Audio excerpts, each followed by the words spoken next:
Assalamualaikum warahmatullahi wabarakatuh. Selamat siang, hai Sobat Sehat Rumah Sakit USU. Ketemu lagi siang ini di podcast Rumah Sakit USU, wadah berbagi informasi seputar dunia kesehatan untuk semua kalangan. Nah, kali ini kita akan bahas satu topik tentang lansia. Dengan saya host podcast kali ini, Intan Puspita Siregar SEMSI, staf Rumah Sakit USU yang akan memandu podcast kita siang hari ini selama lebih kurang 1 jam ke depan. Nah, Sobat Sehat Rumah Sakit USU, hari ini kita mau ngobrol-ngobrol seru nih tentang lansia. Tentunya dengan dokter kita bersama, Dr. Dina Aprilia Ariestin, Magister Kedokteran Penyakit Dalam, spesialis penyakit dalam, konsultan geriatri. Yang udah tentu pakarnya nih ya dokter ya, tentang lansia ini, penyayang lansia nih. Assalamualaikum dokter, apa kabarnya nih dok? Waalaikumsalam Intan, sehat. Oke, mungkin mau menyapa sama sehat yang lagi nonton. Ya, apa kabar teman sobat Rumah Sakit USU ya. Hari ini topik kita mengenai kekuatan otot ya, pada lansia usia lanjut ya. Gimana dok, kegiatannya lancar ya dokter ya? Iya. Alhamdulillah nih dokter Dina hadir bersama-sama kita di sini akan memberikan informasi seputar dunia kesehatan lansia nih dokter ya. Kemarin juga sempat perjalanan untuk belajar di Jepang ya dokternya, nanti mungkin boleh sharing sedikit tentang perjalanannya. Nah, topik kita hari ini yaitu kekuatan otot pada lansia ya dokter ya. Ini kayaknya memang permasalahan yang penting juga nih ya dokter ya, untuk lansia nih. Apakah memang lansia tetap boleh melatih kekuatan ototnya, dan kemudian apakah memang lansia juga harus berolahraga dengan kondisinya yang sudah mungkin rentan begitu ya dok? Apakah memang masih bisa lansia membentuk otot begitu ya dokternya? Dan apakah memang kekuatan otot itu penting? Nah, ini kayaknya langsung banyak nanya nih dok. Satu-satu nanti kita bahas ya dokter ya. Silakan dokter mungkin. Ya. Baik Intan ya. Jadi masalah untuk otot ya pada usia lanjut itu saya rasa belum jadi perhatian juga nih bagi para lansia ya, mengingat karena proses menua ini memang sudah ada terjadi penurunan massa, massa ototnya sudah menurun ya, dan kekuatan ototnya akan berkurang. Ya, jadi hal ini pasti akan berdampak sama aktivitas sehari-hari. Jadi mungkin pasiennya makin lemah rasanya ya, kekuatan jalannya makin lambat. Betul.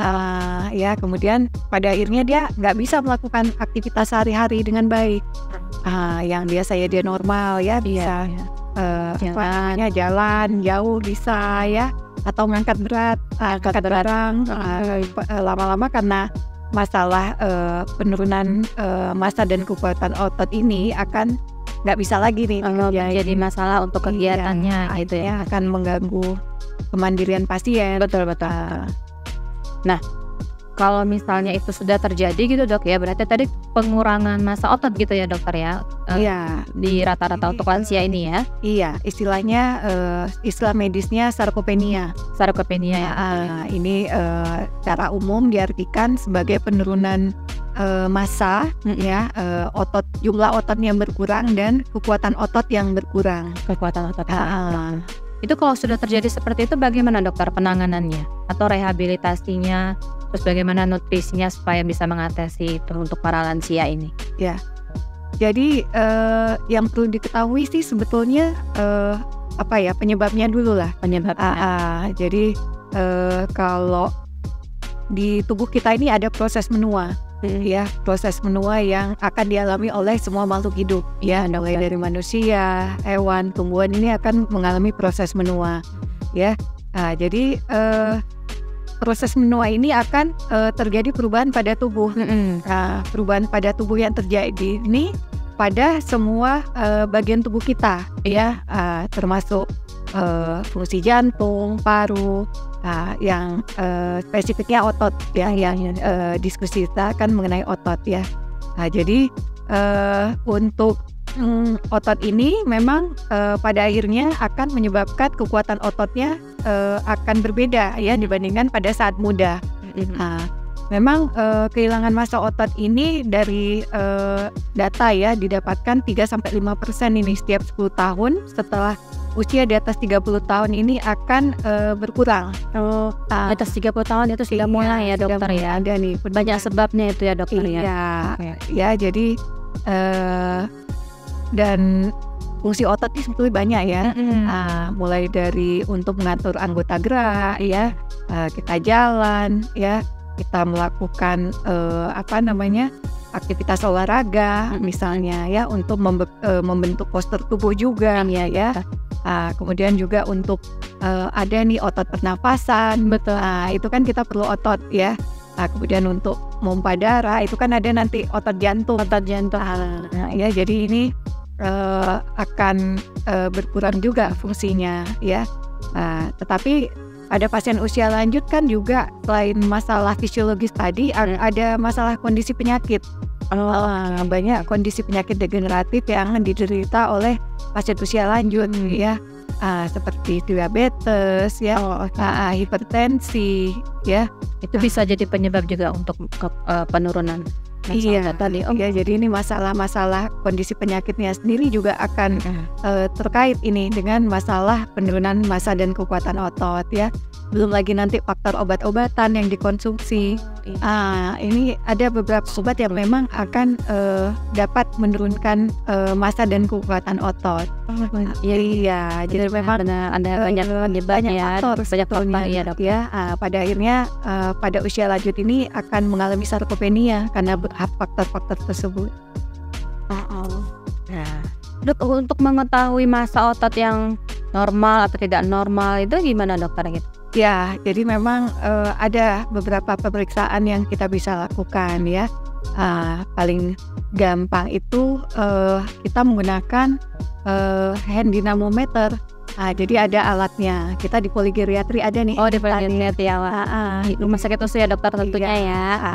Jadi langsung dicek ke pasiennya ya dokter. Iya, kita bisa ngecek ya. Tapi kalau mau lebih detail lagi, sebaiknya kita mempunyai alat ini impedance analysis atau pemeriksaan DEXA scan. Itu bisa lebih lengkap lagi, lebih detail lagi ya pemeriksaannya dokter ya. Oke. Nah, berarti lansia ini berarti seharusnya memang tetap harus melatih kekuatan otot ya dokter ya? Ya, jadi untuk mempertahankan fungsi, mempertahankan kondisi aktivitasnya tadi ya dokter ya. Ini ya memang kita perlulah mulai menjaga nih dari mulai dari muda sebaiknya itu akan lebih baik ya hasilnya ya. Akan berbeda hasilnya kita melakukan pencegahan pada saat usia tua. Betul. Dari muda itu lebih baik, Intan. Oke. Nah, kalau jenis-jenis latihan kekuatan otot itu gimana dok? Mungkin di rumah gitu bisa nggak dilakukan oleh para lansia ini dok? Iya. Latihan kekuatan. Iya. Jadi ini mungkin sedikit saya jelaskan ya mengenai olahraga lah. Umum ya pada usia lanjut. Mungkin olahraga ada yang menganggap melakukan aktivitas di rumah ya seperti masak, nyamuk, ngepel itu udah masuk olahraga ya, padahal bukan dokter ya. Iya, ada olahraga sendiri ya, bukan? Iya, karena olahraga itu kan terkait dengan fungsi gerakan ya secara ulang ya, dan itu akan berefek terhadap sistem tubuh kita, baik itu jantung, paru-paru gitu ya, kemudian sistem muskuloskeletal ya, gerakan dan dari persendian dari tulang ya. Jadi pada usia lanjut itu memang olahraga yang disarankan itu sebaiknya jangan yang berat, dokter. Kemudian sebaiknya jangan yang olahraga sifatnya aerobik. Kayak aerobik begitu ya dokter? Iya, aerobik dari ya. Maksudnya yang sifatnya jantung. Jantung ya. Ke jantung ya, karena ada tuh olahraga yang akhirnya akan mempercepat denyut jantung. Mungkin ini akan berbahaya ya. Berbahaya beberapa pasien. Ya betul. Ya apalagi mungkin tadi ya lansia udah sakit darah tinggi. Ada pernah ya dari derita sakit ya pernah mendapat serangan jantung misalnya ya. Olahraga yang sifatnya aerobik itu sebaiknya dikurangi ya. Tetapi pada lansia yang dengan masalah otot ini ya sebaiknya memang disarankan olahraga yang melatih otot. Apa itu? Ada istilahnya angkat beban resistance training. Progressive resistance training. Jadi di situ bagaimana gerakannya sifatnya progresif dan mutlak yang berfungsi untuk otot. Jadi itu paling gampang sebetulnya ini angkat beban ya dok. Tapi bebannya juga yang ringan, tidak terlalu berat begitu ya dokter ya. Angkat bebannya itu nanti akan disesuaikan. Mungkin kalau awal-awal latihan itu sifatnya ringan.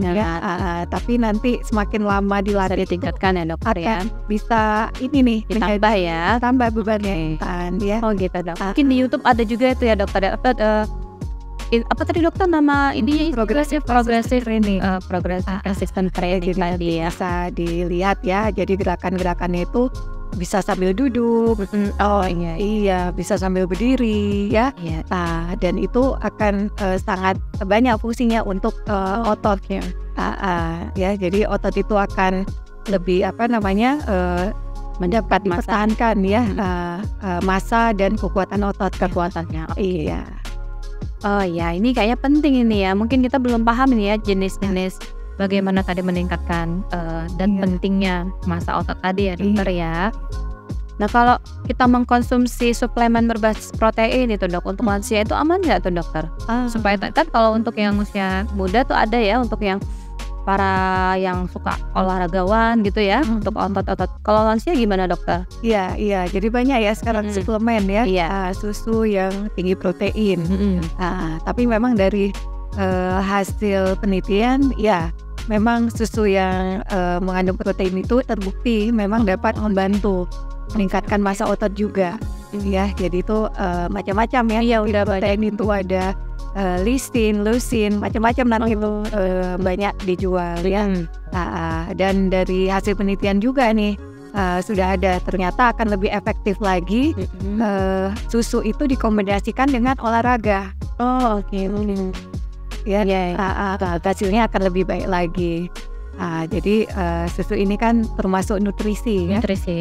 Nutrisi yang ternyata akan dapat meningkatkan massa otot. Betul dokter. Ditambah olahraga, hasil untuk pembentukan otot ini hasilnya akan lebih baik lagi. Jadi boleh dokter untuk lansia itu? Ya, kalau susu sih harus disesuaikan. Iya ya dokter ya, tetap harus konsultasi ya dokter ya. Bagaimana kondisi penyakit pasien, kemudian bagaimana fungsi ginjalnya ya. Karena memang kondisi protein yang tinggi ini memang berbahaya ya apabila ada gangguan fungsi ginjal gitu. Memang harus tetap dikonsultasikan ya. Nah kita lihat juga kondisi pasien dengan penyakit penyertanya ya dokter ya. Oke, nah sobat sehat nih, jangan lupa nih tadi ya sharing-sharing informasi yang barusan diberikan oleh dokter Dina sangat bermanfaat sekali. Nah lanjut ya dok ya.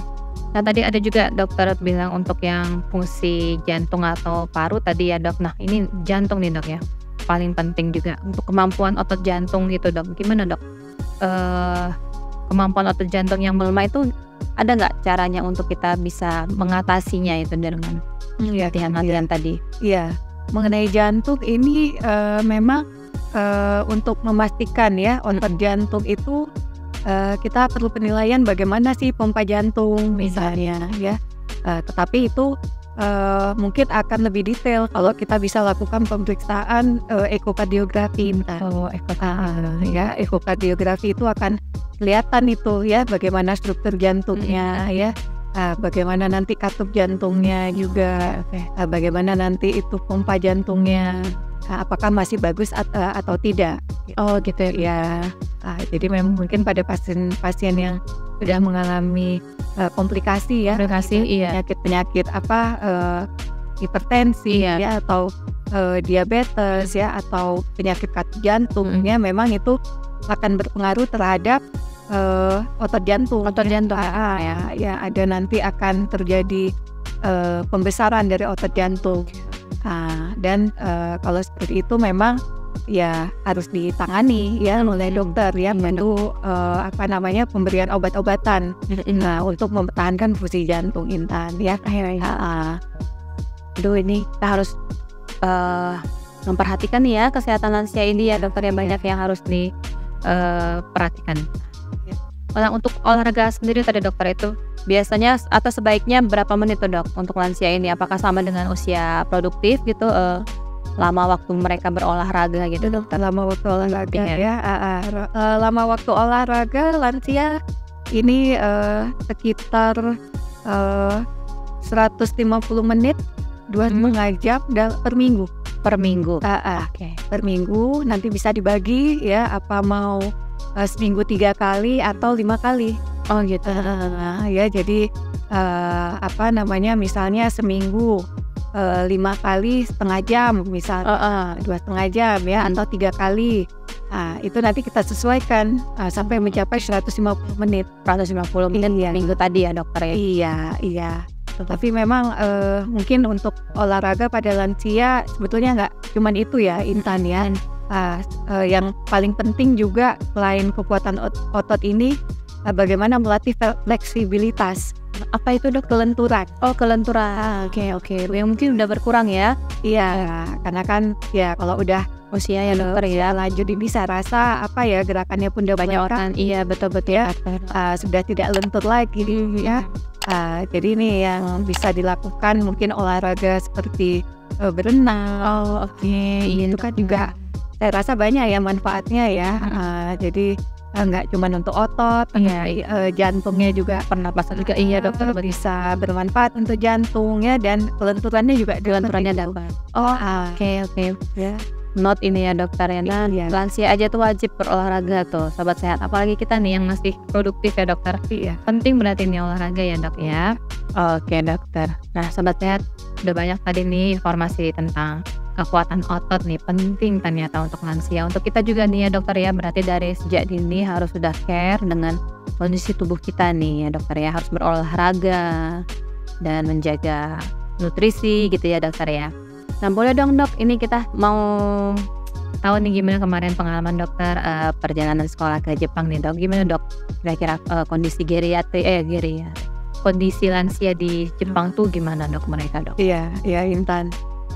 Ya jadi memang saya lihat di Jepang kondisi lansia itu memang sangat sehat ya. Sehat ya mas? Kebanyakan sehat. Berumur panjang dokter ya? Mereka umurnya panjang, ada yang saya lihat kemarin mencapai 100 tahun. Sudah banyak di sana Intan ya. Jadi kondisi sehat dokter. Iya. Jadi memang saya rasa dalam ini ya observasi saya selama di sana, lansia masih bekerja. Oh produktif ya dokter ya? Mereka masih bekerja ya, kemudian mereka juga masih mandiri dokter ya? Aktivitas sehari-hari secara mandiri. Berjalan ya, kemudian berbelanja ke pasar ya, naik bus. Malah pas saya yang menyetir kan. Usianya mungkin waktu itu udah 80 tapi masih menyetir. Masih bisa. Iya. Tapi memang di sana akses untuk publik masih bagus ya. Baik sekali gitu. Iya. Jadi kayak nyaman transportasi ya, bus atau kereta api ya memang sangat mengutamakan usia lanjut. Dan lansia akhirnya akan secara mandiri ya dapat melakukan aktivitasnya gitu. Mungkin ya itu tadi ya saya rasa yang membuat mereka tetap sehat ya Intan ya. Apa itu dokter? Mungkin ya dari aktivitas fisik ya, mereka sudah terbiasa ya dokter, sudah terbiasa berjalan kaki. Ya, yang kedua dari makanan. Mereka ya saya rasa berbeda ya makanan di Jepang dengan di Indonesia ya. Di sana nggak terlalu banyak bumbu ya. Goreng-gorengannya pun Orangnya tidak banyak ya. Mungkin juga banyak mengkonsumsi makanan yang mengandung tidak diolah ya. Oke, tidak. Iya, ada mereka kan miso itu ya. Jadi yang dari data penelitian memang ternyata probiotik itu banyak mengandung bakteri baik kan untuk bakteri baik ya. Dan ini memang ada hubungan juga nanti dengan proses menua intan. Iya, baik. Kemudian ya saya rasa ada mereka punya konsep ikigai ya. Pernah dengar nggak? Apa tuh dok? Ikigai? Nggak pernah dengar ya. Mereka melakukan aktivitas ya. Bagaimana mereka tetap bermanfaat untuk orang ya. Bagaimana mereka mengejar tujuan hidup mereka. Saya rasa itu ya hal-hal yang ini ya sangat bagus ya dokter ya. Di masa senjanya masih bisa untuk masih bisa bermanfaat. Iya, bermanfaat untuk untuk orang lain gitu. Mereka tidak mau menyusahkan orang lain. Ya, masih bisa mandiri, tidak tergantung sama keluarga. Ya, tidak mau menyusahkan orang lain. Iya. Selama mereka masih mampu mengerjakan, mereka akan mengerjakan sendiri. Ya, saya itu mungkin nanti kita juga bisa belajar ya bagaimana cara hidup bisa lebih sehat gitu ya. Iya. Oke, sobat sehat. Nah, kita sampai nih di segmen terakhir nih dok. Mungkin dokter ada pesan-pesan atau tips nih buat para lansia supaya bisa lebih care, lebih ingin memeriksakan dirinya ke dokter, berkonsultasi, atau juga mungkin buat kita nih dok. Silakan dok, tips dan sharingnya. Ya, jadi memang penyakit-penyakit pada lansia ini kan muncul ya pada saat pasien berusia lanjut. Iya dok. Jadi saran saya sih sebaiknya selagi belum mencapai usia lanjut ya, kita harus rutin lah memeriksa kesehatan kita ya, rutin medical check up ya, sehingga nanti pada saat usia lanjut itu kita dapat mengontrol kondisi penyakit kita gitu, sehingga tidak terjadi kondisi penyakit yang lebih berat. Mungkin juga pada pasien yang sudah masuk usia lanjut ya, saya sarankan lakukan pemeriksaan medical check up lansia juga. Mungkin nggak hanya pemeriksaan darah saja ya, tapi nanti kita bisa lakukan nih semua fungsi kajian ya, masalah daya ingat, masalah nutrisi, masalah gizi ya, kemudian masalah masalah kemandirian ya, masalah kekuatan otot ya. Jadi kita bisa nih lakukan di poligeriatri intan ya, nanti ya akan ketahuan nih ya, dan kita akan bisa memberikan solusi nih untuk mempertahankan kesehatan ya, supaya lansia itu tetap sehat ya, tetap mandiri ya, tetap bisa melakukan aktivitas sehari-hari ya, tetap produktif, tetap bermanfaat. Iya, tetap bermanfaat kayak di Jepang tadi ya dokter ya. Senja masih bisa bermanfaat bagi lingkungan. Oke dokter, terima kasih banyak nih dokter Dina atas waktunya, udah hadir, sudah membagi informasi kesehatan tentang lansia, sudah sharing juga tadi pengalaman selama sekolah di Jepang ya dokter ya. Oke, sahabat sehat Rumah Sakit USU, demikian podcast kita hari ini, semoga bermanfaat dan membawa pencerahan nih buat sobat sehat semua. Terima kasih, dan jangan lupa terus nonton YouTube channelnya Rumah Sakit USU dan follow terus akun Instagramnya Rumah Sakit USU. Wassalamualaikum warahmatullahi wabarakatuh. Selamat siang.